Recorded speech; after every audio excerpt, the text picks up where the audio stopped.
everybody, I am out here in my cut flower garden talking about tulips today. So this bed of tulips was planted in the fall. Tulips are spring flowering bulbs, so in order to get this beautiful flower, they need a cold treatment in order for that flower to be initiated. So we plant these in the fall, usually about mid-October. They go through the winter, get that nice cold treatment, and then in the spring, those tulips come up and we're ready to enjoy them. I grow these particular tulips as cut flowers, and it's a little bit different than a tulip you would grow in your landscape. So you'll notice that these are very close together. When I planted these, I essentially laid the bulbs side by side, right next to each other, and filled the bed that way. If I was planting these in the landscape, I would want much better spacing because they're going to be there for a longer period of time. But as a cut flower, tulips, really we grow them as an annual. I'm not intending to leave this bulb into the ground and plant it again. When these are ready to harvest, what I do is I pull the entire plant with the bulb attached. And there's two reasons I do this. One, it gives me a little bit of extra stem length. So if I'm gonna put these in a vase or sell them as a bunch of tulips, I'm gonna be able to cut all the way down to that bulb and get a really long stem. The second reason is that with this bulb attached, it still has the food source attached. So I can also lay these in a crate or a box, and I can store these in my cooler for also a period of time and be able to use them at a later date. So I am harvesting now for Mother's Day flowers, and Mother's Day isn't for another week at least. So I can put these in the cooler with the bulb attached, keep them nice and cool and dark, and when I'm ready to use them, I can take them back out, cut off the bulb, clean up the stems, put them in water, and they will rehydrate within a couple of hours and open up nicely. The thing of that is that now that I've cut off all of the foliage, I can't replant that bulb, of course. You've always heard us say you have to leave the foliage on to let the bulb get energy stored back up into it. Same idea here. If I cut off this foliage and the stem and try to replant this bulb, it's not going to be able to create energy again because it doesn't have any leaves to photosynthesize. So I put these in the compost bin, and the next fall I order more bulbs and start the process again. So that's a little bit a peek at how we do tulips for cut flower production. It's a little bit different than your tulips in the landscape. You can certainly still cut your tulips if you have them in your landscape. You just want to cut them more so up here so that you can leave some foliage on. You're not going to get as long of a stem length, but that's perfectly fine. You can still harvest those and enjoy them.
On your face. Hello, everyone, and welcome to Facebook Live with the Horticulturists. We are the Horticulturists here to answer your gardening questions. We have a very special show today for our Mother's Day week. We have our moms with us, so we're going to have some great dialogue and questions going on today. And we're also going to be talking about summer bulbs. So we're going to be talking about. Uh-oh. Not always a great start. So my name is Kelly Alsop, and I am a horticulture educator based out of dahlias, lilies.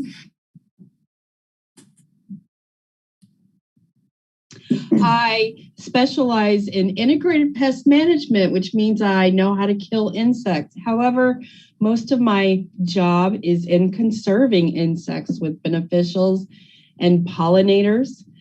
Today I have my mother. I call her Mama.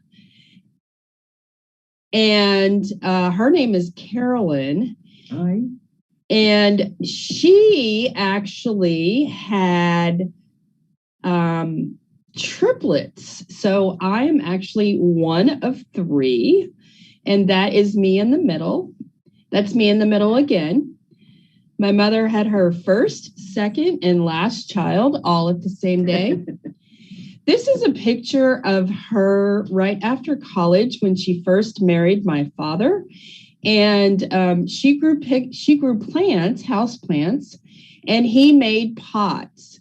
So it wasn't the most successful business because pots and house plants not number one. Maybe if it were today, they would have done much better. But this is a great picture. I love this picture of my parents.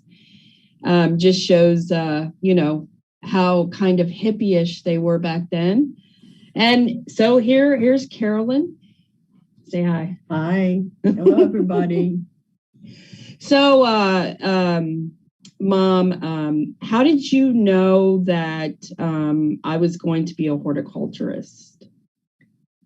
Well, you went to Houston for a while, and I know it's really nice there, and anybody would get into plants. But I think it was when you went to your Europe vacations to look at all of the gardens, and I said, "Man, she's really serious."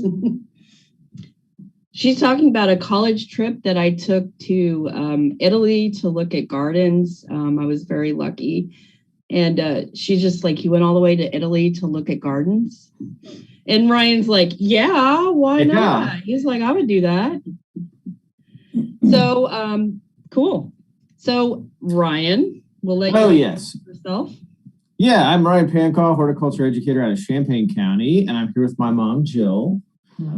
And so my specialty, I guess, are we going kind of through our specialties? My specialty is kind of woody plants, vegetable gardening, and native plants are kind of the things that I focus on. And Mom, I'll let you maybe introduce yourself and talk about like what's your favorite kind of gardening? Well, I'm Jill, and I really enjoy, I think the most, the annuals.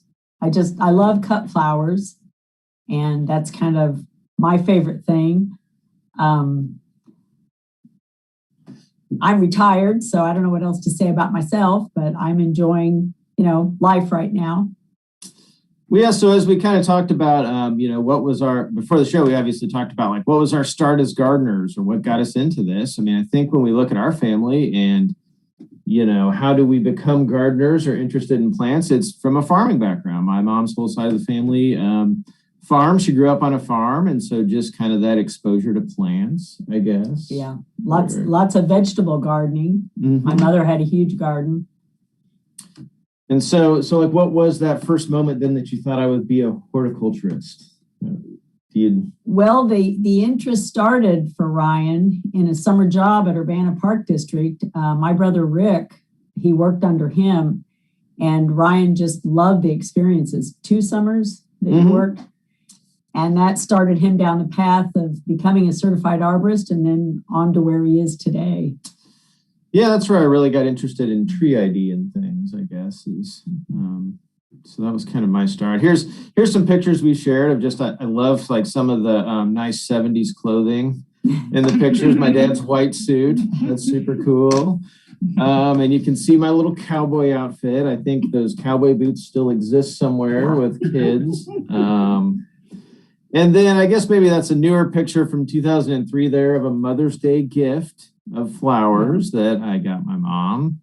So we could find that. A picture of us with plants is what, one of the things we were trying to find. So, so that's kind of our intro. But Candice, you guys got cut out there at the start with something technical. Do you guys want to? Yeah. Can you guys hear me okay now? Yeah. Okay, good. Yeah, sorry, my connection cut out there.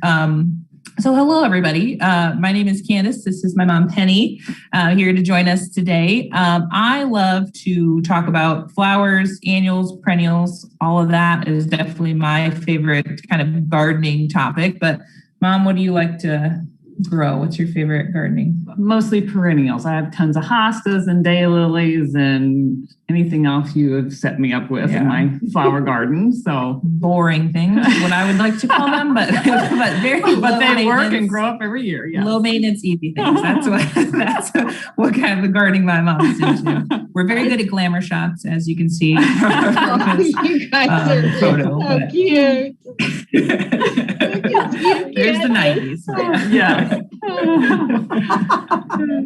Yeah, we need a modern day picture of the same shot of you guys, like the same outfits. With our boas on. With the perm. Yes. We got to do that. Awesome. Okay. Well, thank you all for tolerating our pictures, our baby pictures. So I don't know. I think I cut it at the beginning, but we're excited to have our moms here today to hear about kind of how they like to garden and ask some questions back and forth. But we're also going to be talking about summer bulbs today too. That's kind of our topic. And I know we've got some questions coming in already, so we'll definitely get to those. But I think Kelly, you were going to kick us off with a little bit more kind of gardening discussion with our moms, and then we'll get to some kind of content questions. Yeah, Ryan and I touched on that a little bit, and you did too by asking your mom what she gardened. But so, Penny, when did you know Candice was going to be a successful horticulturist? Probably 4-H. She showed a lot of interest then. She always took a ton of projects and did very well on them.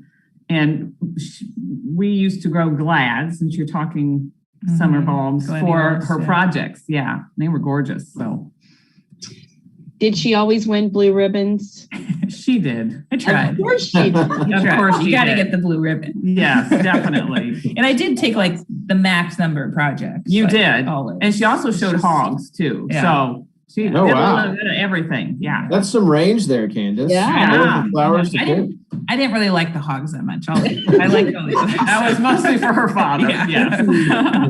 Did you do the baking in 4-H too? Oh yeah. Candice? Yeah.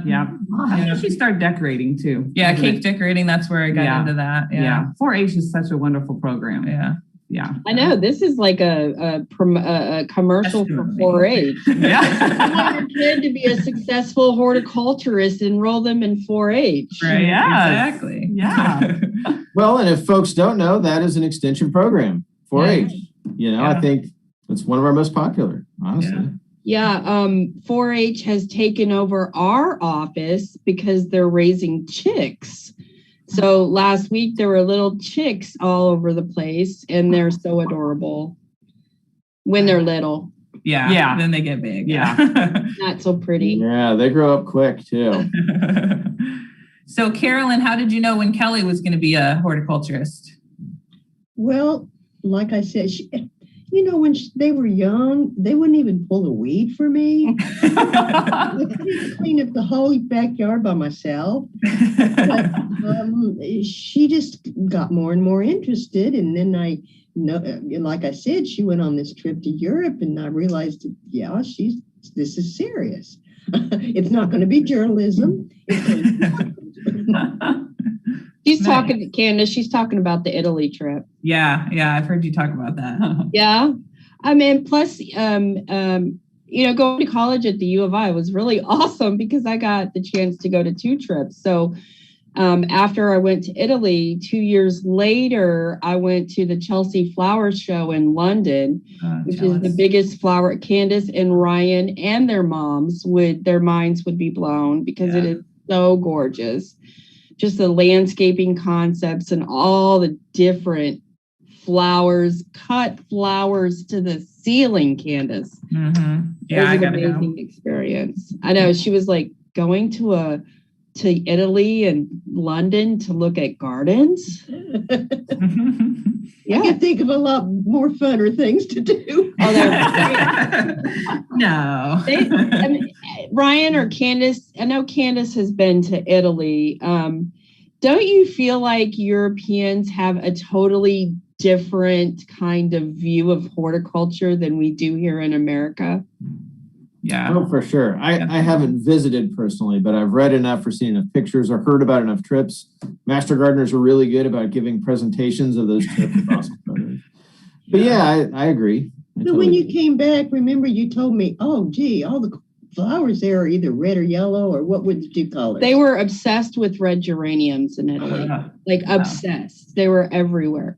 But in Europe, everybody gardens. It's not, am I a gardener or am I not a gardener, or do I know how to garden? Everybody does it. Everybody has plants. Everybody has cut flowers. Everybody really values that in your life, in their life. And then you come back here and it's like, oh, I don't garden. And it's like, isn't that the secret to life, Ryan?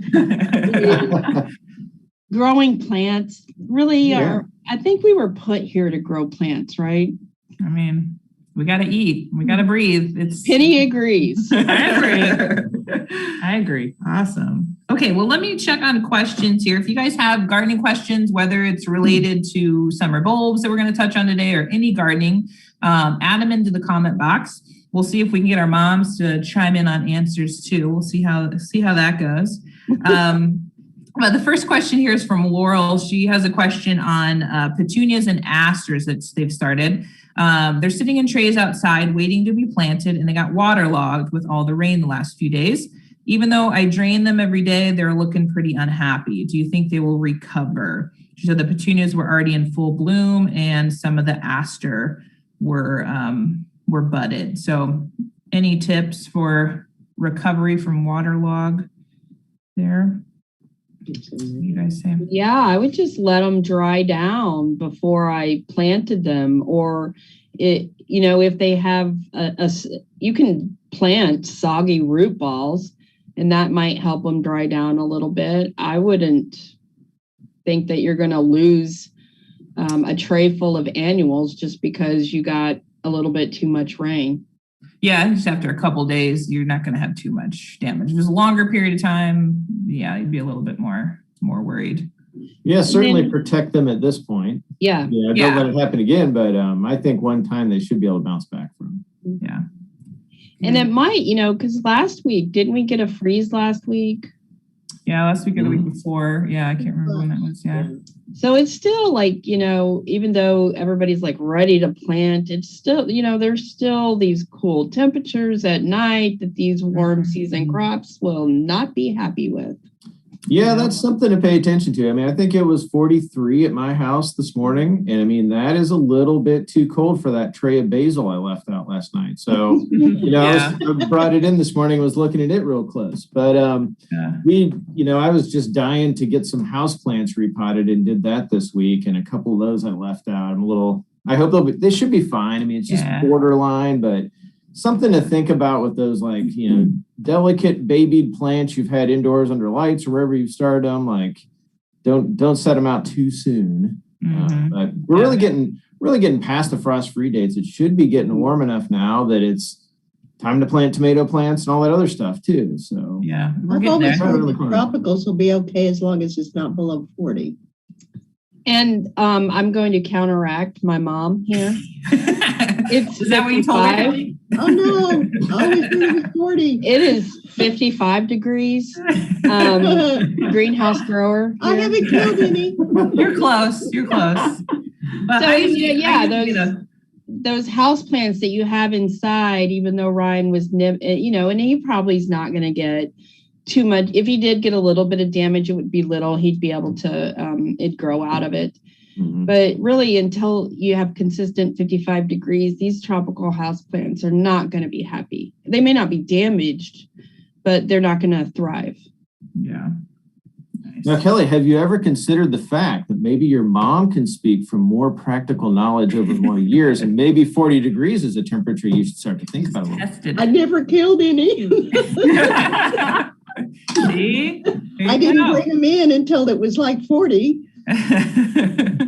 I mean, there is, this difference between us. I'm like formally educated in horticulture, but she has all this experience that I don't have.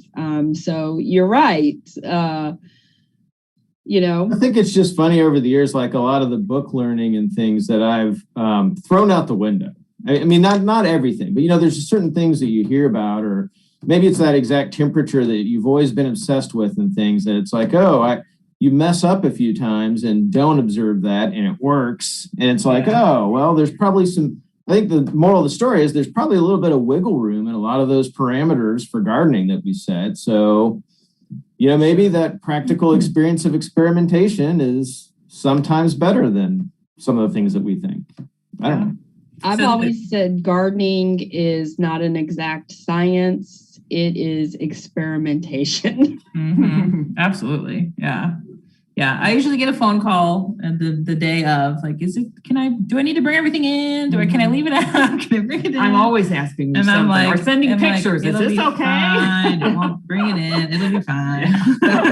Yeah. Penny, what is it like to have your own personal horticulturist on speed dial? It is wonderful. It is, isn't it? It's awesome. Yeah. Yeah. She answers anything and everything. Yeah. Can't throw anything at her that she doesn't know. Well, I don't know about that. Jill, what projects has Ryan really helped you with in the garden with his background? Oh, gosh, I should have brought my garden levels that you made for me years ago. Oh, yeah. Actually, that was a Mother's Day present. Yeah. Yeah, they that's had the best one. They have kind of a sloping front yard, and we just put in a couple little raised beds, a couple little retaining walls. Like, They're still there. I always love building retaining walls. So if anybody ever needs one of those, I'm all about it. Nice. So yeah, they're still there to this day, still looking good with a little, pollinator garden planted in those. And that was probably around 2000 or something. For a long time. But I'm like ago. Penny, I love to text. Is this Yeah. So that's really nice. Yeah, I think we were texting about lilacs when it got cold a few weeks ago. Were they going to make it, or is there anything to do? And all those kind of things. I don't know. Probably any woody plants I've given you advice on. They've had some blue spruce that were there with the house that have kind of, we've had to decide when and how to cut them down as they've kind of, ran out of steam as they've gotten a little older. So yeah, you've probably done a lot of pruning, I would imagine. Done a good amount of pruning and tree planting. Yeah. Yep. Nice. Yep. A nice variety of things he's helped us with. Nice. Okay, so let me go back to some questions here. I know we've had some other one. Follow-up question about the video. So if you got on early, I had a video at the beginning of our show talking about harvesting tulips. So at the end of the show, you can always go back and rewatch that. Roberta asked about a cooler because I talked about putting those tulips in a cooler to store for a period of time. And yes, you can just use a regular fridge or beverage cooler as long as there's not fruits or vegetables in there that would put off ethylene, which is a gas. So as long as there's no other fruits and vegetables in there, you can put them in any cooler and keep them for a long amount of time. It's a good question. Let's see. We've got a couple other bold questions here. Why didn't my daffodils bloom this year? I have some others that I also planted last year in another spot, and they bloomed this year. So both spots bloomed last year, but is there not enough sun? The ones that did bloom got more sun. So any tips on maybe why a daffodil might not bloom? What do you guys say? Too crowded? I was thinking too crowded or soggy area. Yeah, you might try digging up those bulbs after the foliage you've let the foliage age and it's yellowed and all the energy stored up. I would dig that up and see if it's really crowded in that area because that would be my first instinct too. So luckily sun shouldn't be an issue because the energy that they need to flower comes from the bulb, so they don't necessarily need a full sunspot. But yeah, I would do some division maybe. And maybe they cut the foliage off last year. Too early. That could be too. Yeah. And took away its resources. Mm-hmm. Yeah, we talked about that a lot. You got to leave that foliage on until it's good and yellow, and then you can cut that back. Yeah. And then similar question here from Charlotte. She said the same thing about tulips. Some tulips have gotten large leaves, but no blossom. What should I do to revive them? I would say the same thing, probably dig them up and divide. Tulips in particular, I find crowd themselves out pretty quick. And I don't think tulips are, that long-term flowering spring bulb. I feel like they look good, look really amazing the first couple of years, and then they look awful, and you almost have to replant. Mhm. I know that's not how you plant, Candice, but would you agree with especially with some of the newer ones? Yeah, I think like if you compared a patch of tulips to, let's say, a patch of daffodils, for example, to me, yeah, the daffodil is going to be a much longer lived crop than a batch of tulips, because tulips reproduce a lot quicker. So you're going to have a lot of baby bulbs and just not as good of a flowering display, I think. Would high nitrogen fertilizer affect it? Maybe some, maybe not as much with the bulb. I think I did that one year. Yeah. Maybe not as much with a bulb crop. Right. But other plants for sure, if there's too high of a nitrogen. Might burn the roots. Yeah. Uh-huh. Yeah. Yep. Okay, awesome questions so far. Keep those coming. Let's see. Damping off question. Does damping off disease travel to other plants through soil? If I had a case of damping off disease on some seedlings, but they didn't die off, would planting them outside be bad for the other plants and veggies? Well, one of the things that I used to do when I did seedlings in the greenhouse is I used to do fungicide drenches. I mean, I just did it regularly. That's what we did to prevent damping off. Mm-hmm. But damping off really is, it could be that you're keeping those seedlings too wet and you're not allowing them to dry down. That come a lot with botrytis in the greenhouse, that gray mold, you see it growing on stuff. That happened to me a lot in the greenhouse.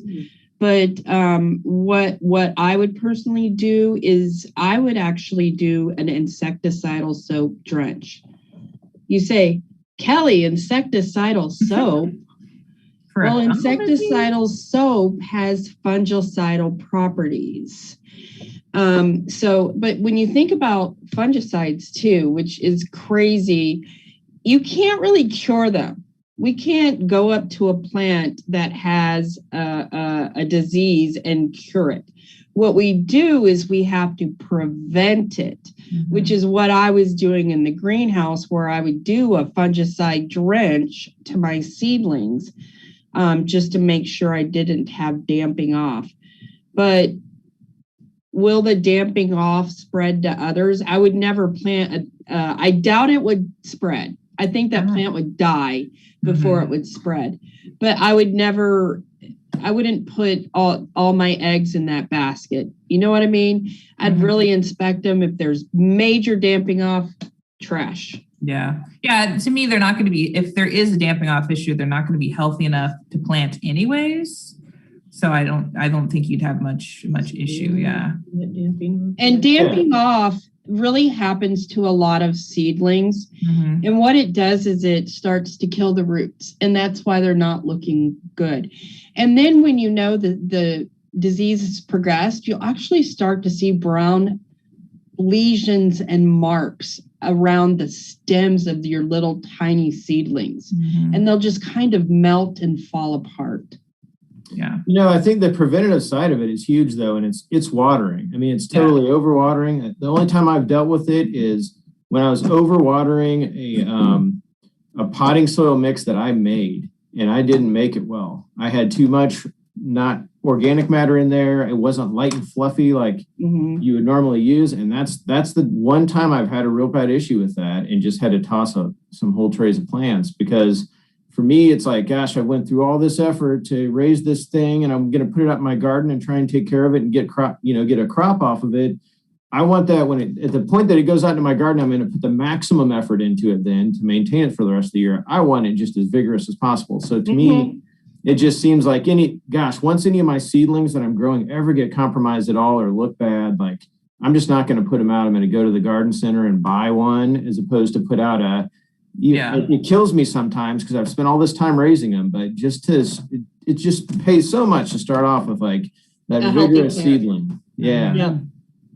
So moms, do any of you start seeds for your garden? I do not. I don't either. Neither Oh. does she. I used to. It's just too much trouble. Yeah. Really. I mean, if I'm going in a garden, maybe. I say that a lot too. Yeah. Like, I'd much rather buy a transplant. Plus I was a greenhouse person, so I like supporting the industry. Yeah. But we as horticulturists, especially Candice with her cut flowers, we're not just happy with standard stuff. Yeah. And so we have to buy seeds to get some of those more unique things. So, but Yeah. yes, I agree. It does take a bit of work. Yeah, that's the only reason I do it, is because I want to grow stuff that I can't get in a garden center. So I kind of have to. Yeah. Yeah, same for me. It's like just weird seeds of things that I can't get, or like basil. Kelly, I know you've talked about that. Like, nothing beats a basil you grow from the start. Mhm. It's not already halfway flowering by the time you get it from the garden center and get it home. So it's just those specialty things. Like, for just your run of the mill Roma tomato plant, I'm just going to go buy that at the garden center. Yeah. Easier. Yeah. Definitely. Yeah. Definitely. I did see something on the internet last week about an easy way to plant smaller seeds. They used a folded up envelope and a toothpick. Mm, Mm. nice. And it just, then just sort of, let it one at a time. Yeah. That's good. Well, I am actually, Candice will probably relate to this. Candice just had helped me with a cut flower project, and I could not buy pelletized seeds. Mhm. So if you've ever grown carrots before, moms, have you ever grown carrots before? I have not. Years ago. maybe. Yeah. Years Yeah. ago. They On the are farm. like, they're like minuscule. They're like sand. Tiny. Yeah. Then you have to seed them, and then you have to thin them, or you're not going to get your carrot. And so a lot of people, we have all these really tiny seeds. So a lot of the industry is pelletizing them, which means they're putting a carrier around it, and it's just bigger and easier to handle. Oh, cool. And so I was It. talking to a seed company about pelletizing, and he said it's becoming much more popular, Mhm. but it's not quite there for the cut flowers. Sorry, Candice. I know. Yeah. It seems to be most of the vegetables that they're doing that with first. Yeah. Which I get. But someday. I've been guilty of this. I don't want to throw these plants away, to go in and just, no, I can't do it. And then I end up with these little carrots about yay big. Yeah. It's Yeah, hard. I'm the same way. I have such a hard time thinning. Whether it's a tray that I started or out in the garden, it's like, oh, I can't stand to pull those. They've grown there. Yeah, that's tricky. Yeah. It'll be better in the end, though. Yes. You must thin your carrots, people. Yes. Okay, let's see. We've got some other great questions here. Question about earthworms. I have a high number of earthworms in my vegetable garden this year. Should I be worried? They just got done turning over the soil, they said. Well, I don't think so. I think that's I'd a say they healthy were sign. lucky. Yeah, it's typically a good sign. Yeah. So, everybody with the jumping worms lately, I mean, that's been big in extension for the past couple of months. And I remember Ryan answering this question last year around this time. If you're seeing those earthworms now, it's most likely, just your normal garden earthworm. It's later on when you start seeing them in July, and they're much more rigid and they flop around a little bit, then you can be worried that you may potentially have a jumping worm. But if you do a Google search, it'll show you how to identify the differences, and it's really quite easy. But earthworms in the soil usually is a good thing. Yeah. It usually means you have a good quality soil. So that's great. Awesome. Okay, let's see. Got someone else who is a 4-H member. Awesome. Karen asked, I'd like to grow some flowering plants on a trellis to screen my porch. I like to have them in containers to give them a little bit more height to start. Do you have any suggestions for plants for partial sun and general suggestions for success? So a container plant on a trellis, part sun. I like, I may get the name wrong, but Ryan and Candice can help. Or the moms. It's like Chris Vine, the little red one. Oh, yeah. Is it Empress Vine or something like that? I know what you're talking about. I can't think of it either, though. I love Diplodenia, too, which is like Mandevilla, but much more tolerant of drought. Yeah, she said clematis. That was if you want something perennial, it's gonna be a little long term. Yeah. That would The flowers don't last a long time, right? No, but you get some good. Oh, they're beautiful. foliage, Yeah, I do have one of those. Yeah. Candice knows I've been obsessed with firecracker vine. Oh yeah, you did that last year, didn't you? Yeah. Did it go well? Yeah, it went fine. It just took a little bit for it to flower. Yeah. But other vines I've grown, like, the sweet peas and, the black eye Susan vine. That one's a really pretty one. I love that one. That one's pretty. Usually you plant those and they bloom all summer long. Yeah. That'd be nice. Yeah. Yeah. So Karen, you might start with one of those annuals, especially if you're going to do containers, and just kind of see how it goes for the season. And if it doesn't work well, then you can try something else next season, since it's an annual. Yeah. Okay, let's see what else we've got here. Mary asks, I live in Belleville, Illinois. Should I cut down mimosa tree, mulberry, and black cherry? So I'm assuming probably from like an invasive standpoint, are these things that she should remove? Well, I would definitely get rid of the mimosa. I mean, it's a beautiful one. It really has a unique and interesting, little fluffy flower structure. Super cool looking when it flowers, and probably flowers for like a month. I mean, I see why people like it, but it isn't really invasive, especially in Southern Illinois. It really spreads. So that's one that, I hate to say, probably should get rid of that. Mulberries, we have native mulberries, we have invasive mulberries. In general, without getting into all the botanical details of how you identify the difference, in general, they all function about the same. Honestly, like most of the invasive ones are what you're going to have in your yard, and then those berries are going to get spread by birds. It's going to be a weed source, essentially. So, I mean, a mulberry, I'm usually not super fond of, but again, there are some native species of mulberry, so they probably have some value for wildlife. So mulberry is kind of borderline for me. I will say, as they get bigger, they tend to kind of split apart. They have like really narrow branch unions. So there's kind of a structural issue. As they get real big, they just kind of flop apart. You guys have probably seen that happen some. But black cherry is native. I don't really have many issues with that plant. I let it grow freely around my place. It's another bird planted, seed. So it's all over my property, and I kind of let it grow where I want it and take it down where it's in the way and things. So I guess on the negative side of black cherry, it's maybe a weed seed source, but it's native. Birds love it. It's a pretty good native tree. So. I think it's pretty. Yeah, me too. I don't mind black cherry either. Yeah, the other two, I think I'd be with you. Yeah. If I were a homeowner, I would remove the mulberry. Just because.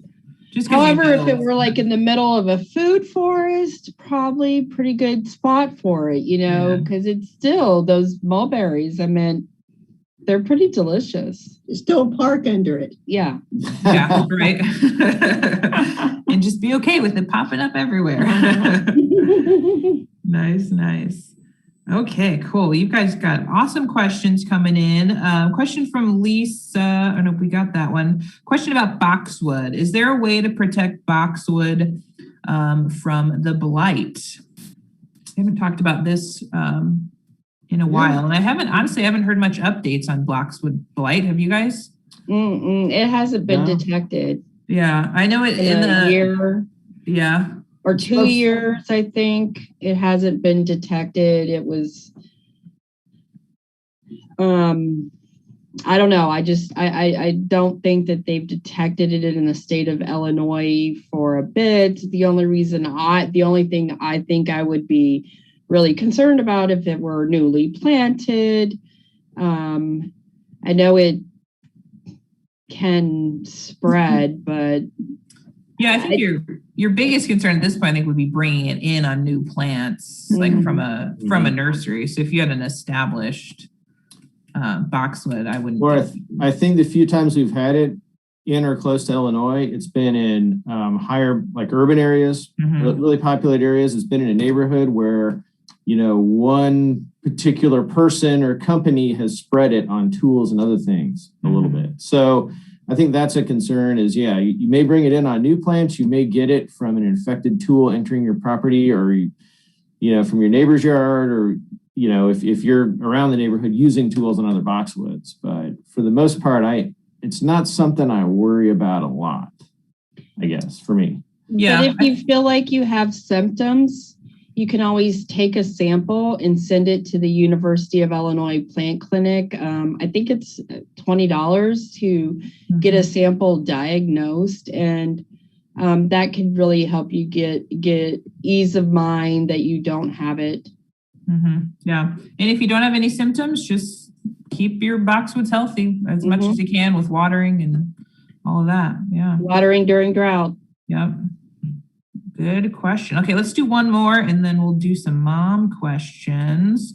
Leslie asked, back to our kind of seed starting, am I better off leaving my small seedlings inside since it's cool or outside? Indoors is warmer, but much less light, but outdoors is very cool for the next few days. So do you want to talk about kind of hardening off and all of that a little bit? Yeah, sure. I mean, it is important to get some exposure to outside for those plants before you're ready to put them out. Like we talked about a little bit earlier, when it's really getting down below, that Kelly's 55 degree threshold, or that was for tropicals. That wasn't. Yeah, different. I guess I was going to say I kind of think like 55 to 45 is that danger zone. Below 45 is really getting cold, I feel like. So yeah, hardening off is just the process of slowly kind of exposing your plants not just to cold, but to full sunlight, which is different than, if you had them under grow lights or in a window. Full sunlight's different. Wind is a big factor. And so a plant that grows without exposure to wind is going to be tall, like more spindly than a plant that has some wind exposure. So yeah, you do want to start a few weeks ahead of time, starting to kind of very slowly, like an hour at a time or a few hours at a time, introducing it. If I get into that hardening off process and we have a cold snap, I just pull those plants back in for a couple of days. So don't feel bad about just a couple of days here. If it's going to get cold, just keep them indoors. If it's cold and cloudy, that's kind of how it is here today. Kind of cloudy. Like, are you really getting that much sun from outdoors? So it's not like if you take them in for a couple of days, you've reset the process. That plant's already had some of that exposure. But if you're taking it in for a week, maybe you have reset some of that process of hardening off. So I don't know if that really helps you make a decision, but it kind of all depends on where you're at and like how much exposure have your plants got to this point. And it's not, and like you said, it's not always an all or nothing too. You can put them out for a couple hours and then bring them back in. So it's not like once you take them out, they have to be out all the time. You can go back and forth. Yeah. Yeah. That's one benefit of pandemic life is that I'm able to, on certain days, put my plants out for a sunny hour and take them in an hour later. When you're working from home, it's a little easier. Yeah. Cool. Okay. Well, Kelly, I think you had some other questions we were going to chat through with moms while we wait for some other gardening questions. What do you got over there? Yeah.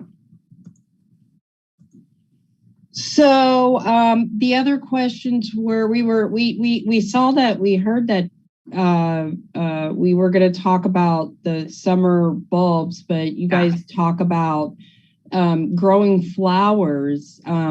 So Jill, what's your favorite flower to grow?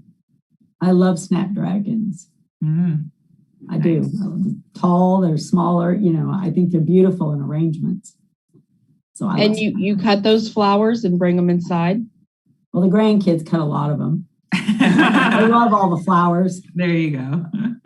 I've taught them to cut low, though. They used to just pick them off, but now they're gonna get that stem length. Get some stem with it. Yeah. Gotta have some stem.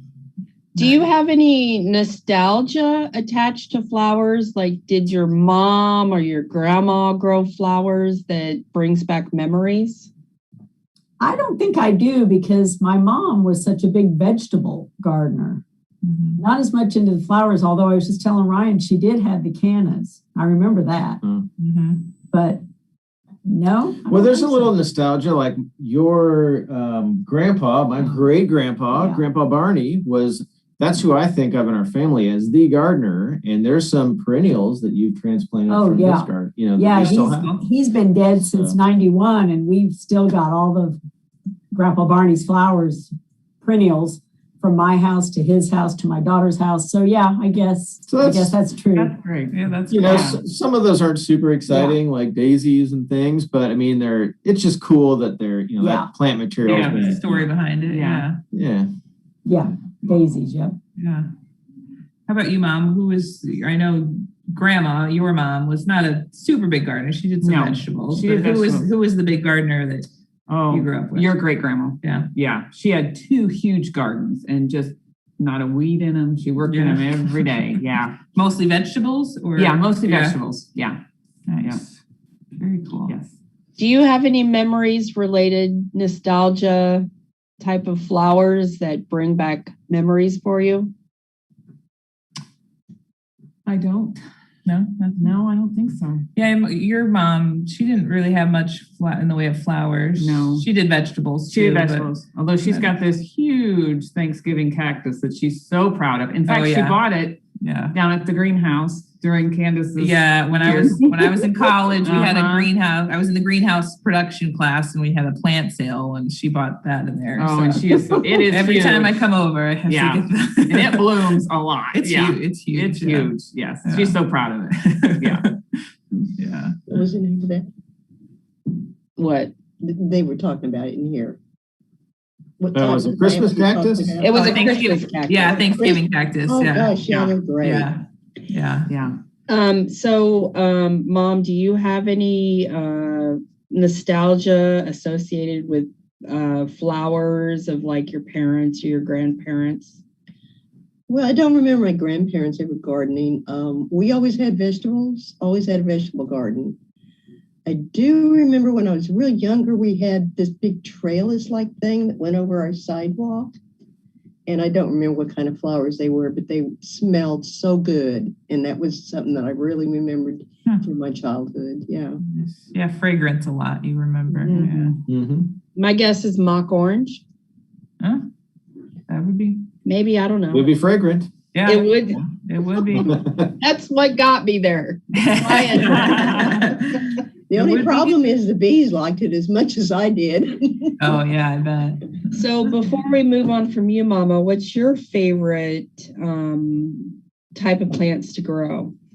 Well, I've always been into tropicals. I have a little story here about, we had vegetables when I was growing up, and then I moved to Georgia, and I was in this little trailer, and someone had given me a philodendron.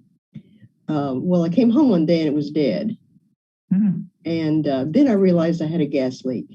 And I feel like that plant saved my life. Jeez. Wow. That's a good Wow. story. Yeah. Yeah. So after that, I had a little more reverence for plants, Man. That would make Cool. a great article. Yeah, Yes, it there you was. go. Put houseplants in your house to keep your family safe. It's like a Right. canary in the coal mine, Yeah, because I mean, if you kill a pothos, something's really wrong. Oh, yeah, yeah, I know. That's hard to kill. Like, And it was arrowhead, yeah. Still, man, that is crazy. Okay, well, we've got a hydrangea question that came in, which we always love to chat that. So let's see. They couldn't join our last show, which was all about hydrangea. So they asked, is there a good hydrangea that would do well on the north side of a house? This area tucks into a corner close to the house. So it's shaded in the morning, sun in the afternoon. So I know we talked about this the last show, but I think Probably a lot of possibilities. That sounds like a great hydrangea site. yeah. One of the ones I talked about on our show last time was Annabelle. That's one of my favorites. Mhm. That would work right there. Yeah, and a nativar of smooth hydrangea, our native hydrangea arborescens. But Mhm. Yeah, hydrangeas want full sun, but they wilt so quickly that sometimes you want a little bit of shade for them so they don't use up so much water, because you can tell when it hasn't rained in a while because all the Annabelles in the neighborhood are just drooping a little bit. Yeah. It's kind of like your indicator plants, right? Yeah. Yeah. I have one of those. You can always tell when it's time to water. Yes. Yeah, They definitely. get droopy. Yeah. Which ones did you just plant?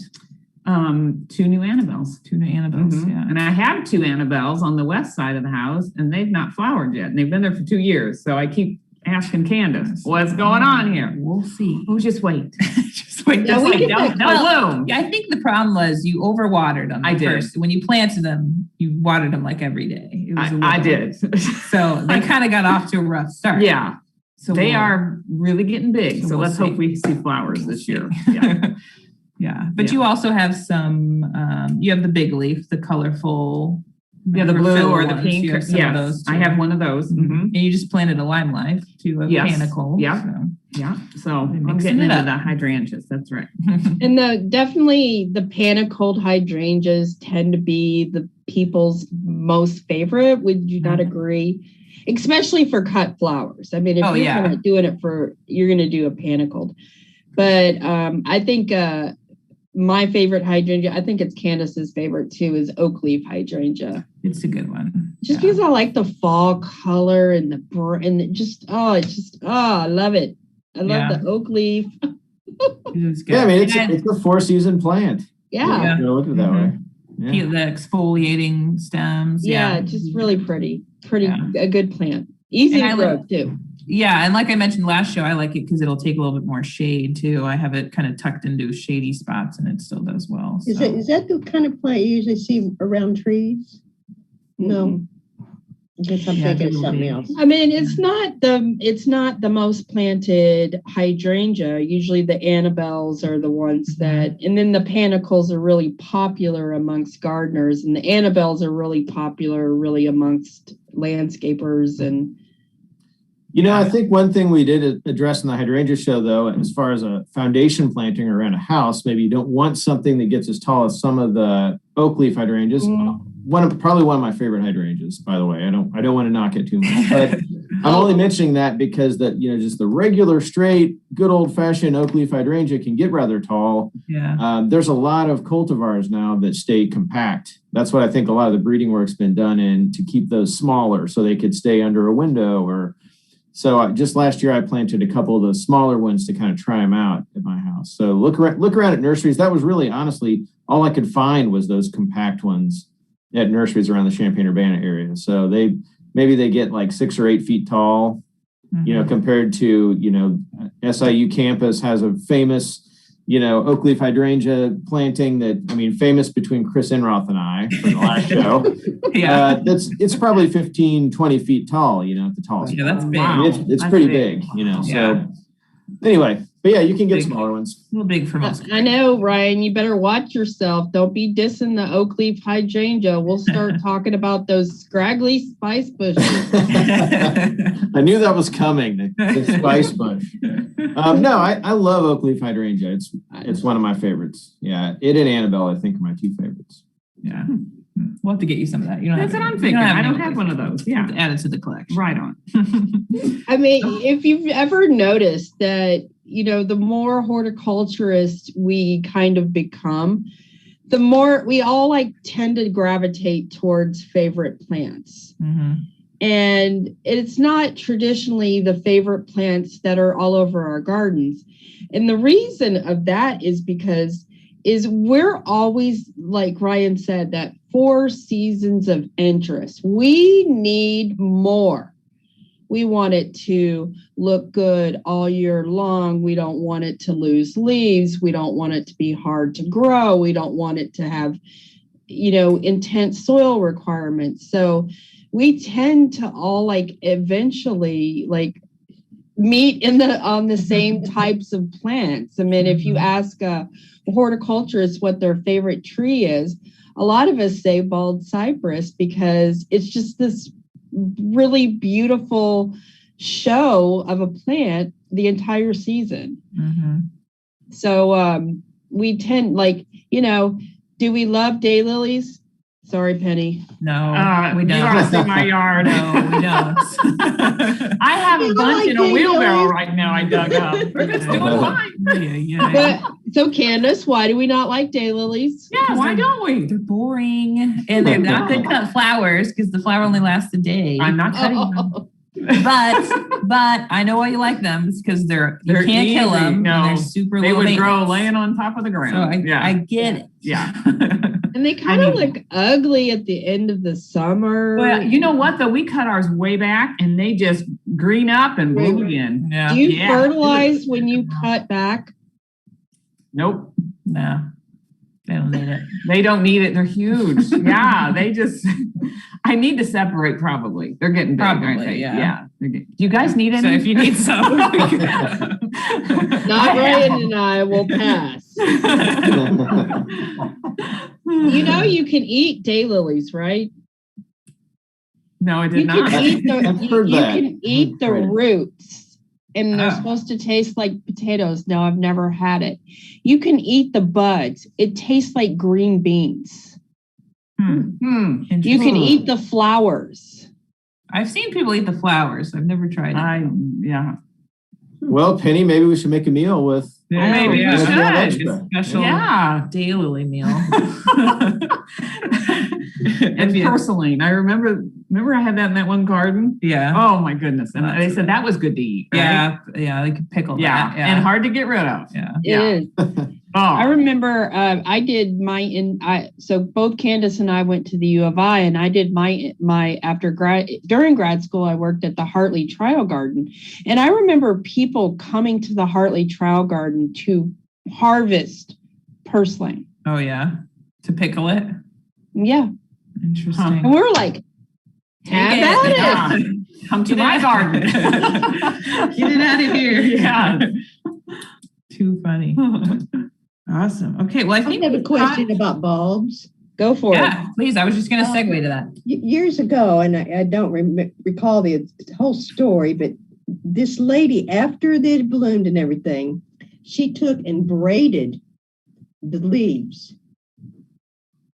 And so they weren't just laying around on the ground and everything. And it was very nice. I mean, is that a thing that everybody should do? Or What kind of bulb was it? Did you say? You I remember? think just, a lily, a lily or a daffodil. Probably a daffodil. I'd say daffodil. I could see that Tulips, the working. Yeah. tulips have those big flat leaves, and Yeah. they get all over the ground and they start to mold. And It's kind of really an old fashioned thing and just unnecessary. well, I'm old fashioned. It's just really unnecessary. I mean, I know Candice said allow your foliage to ripen, and once it gets yellow, then you can take that foliage out. But just some of my research, I found that we don't have to keep it on as long as we've thought in the past. Mm-hmm. Like if it's 5 to 6 weeks, you're probably doing pretty good. That bulb is probably soaked up the energy, Yeah. gotten the energy that it needs. But braiding, oh my gosh, that would be such a lot. That would be a lot of work. I'd rather you it start seems like more seeds. work. Yeah. I'm just like, I'll just come in true a love. handful. It's true garden love. Braid your daffodils. You got the time, right? I bet you there are some master gardeners that still do it. Probably. Yeah. Well, like garlic braids, we've done those with garlic. Yeah. You've got to grow soft neck garlic, but man, they look beautiful hanging in your kitchen, and you can just slowly use them. So I could see how other bulbs would look really cool like that.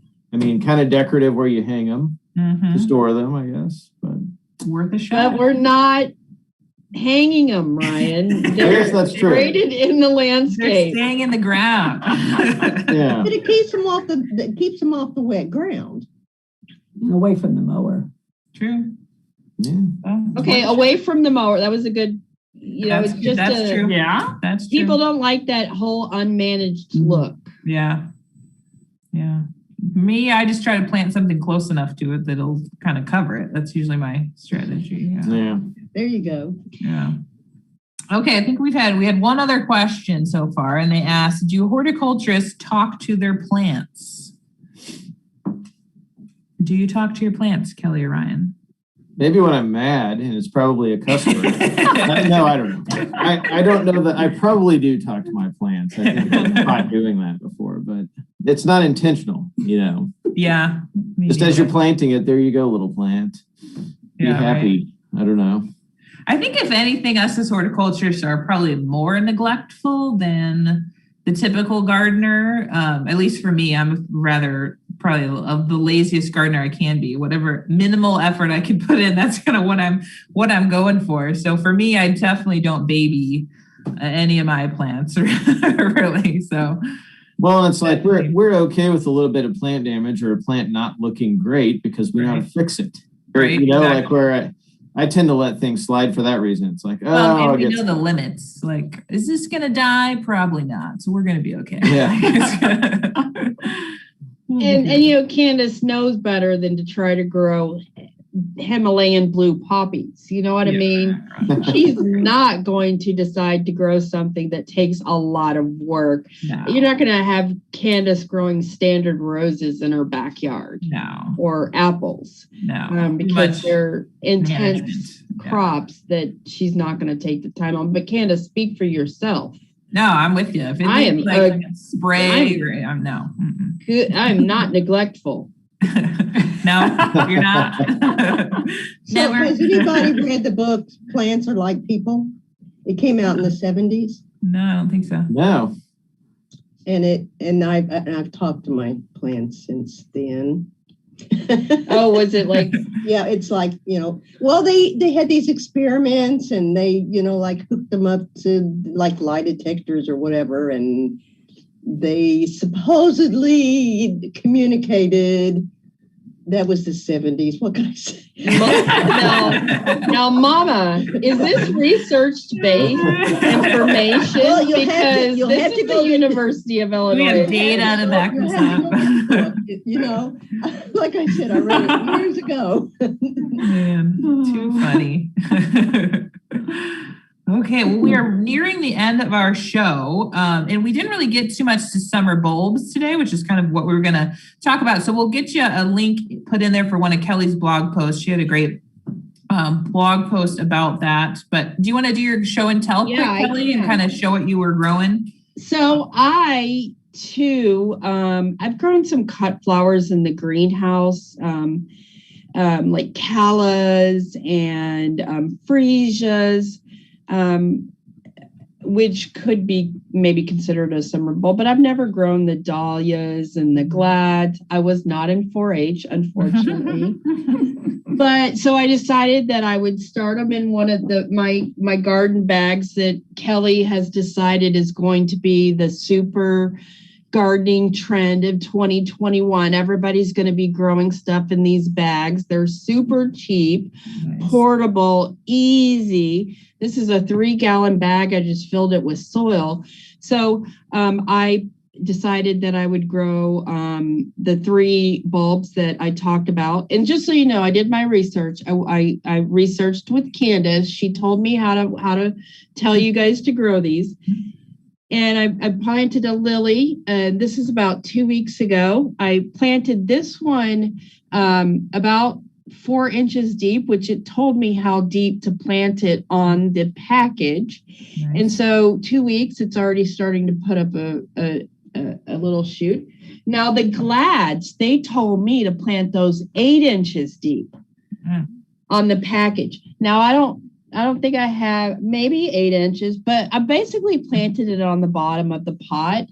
And I planted 5. And so the 5th one is just a little small thing. And they're starting to come up. Nice. And then I planted my dahlia. And this one was about 2 inches below. Again, I read that off of the package.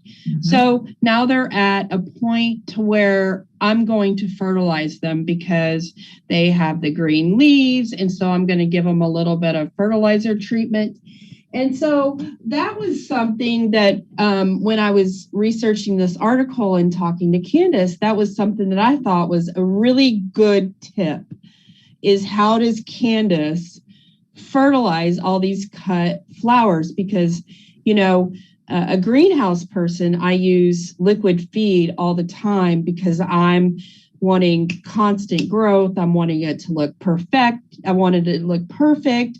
And I'm dealing with nutrient deficiencies much more regular than you would in a garden or a pot. So Candice.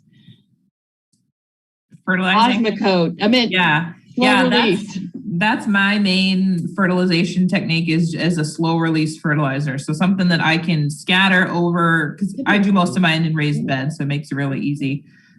Scatter over that area so that I'm getting a slow release of fertilizer over time, and I'm not having to worry about hooking it up to the hose and liquid feeding and all of that. That tends to be my preferred method for sure. And what's it called? Osmocote is a brand. There's many brands out there, but it's going to look like that pelleted seed. It'll just be round balls of fertilizer basically that you can add to the ground. This is what horticulturists have, big old bags of slow release fertilizer. There you go.